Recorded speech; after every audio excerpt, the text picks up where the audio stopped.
चलिए इस भाग को ध्यान से देखिएगा, सीखिएगा, ठीक है ना। ये दी हुई संख्या को ध्यान से देखिए।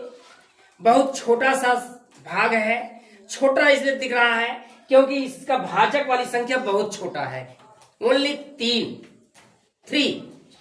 अब ध्यान दीजिए, जैसा कि पहले भी आपको पता है, अभी हमने बताया कि यदि पहले अंक में भाग जाता है तो पहले अंक में ले जाया जाता है। हम देख रहे पहले अंक में 5 है, भाज्य का पहला अंक क्या है 5, जो कि 3 के भाग पहाड़ा से 3 एकम 3 से बड़ा है, इसे एक बार जाएगा 3 एकम 3।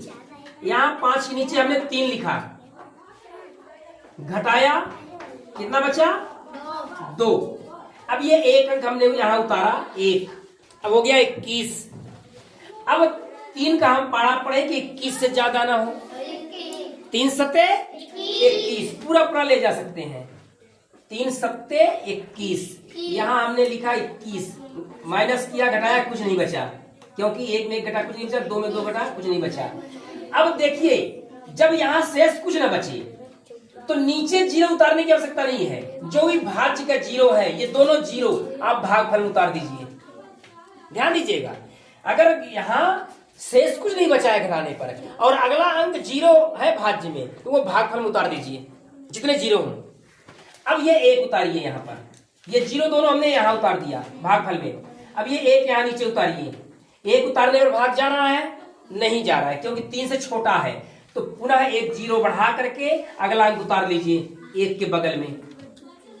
अब ये हो गया 12। अब हम 3 का पढ़ा पड़े तो 12 से ज्यादा ना हो, 3 चौको 12।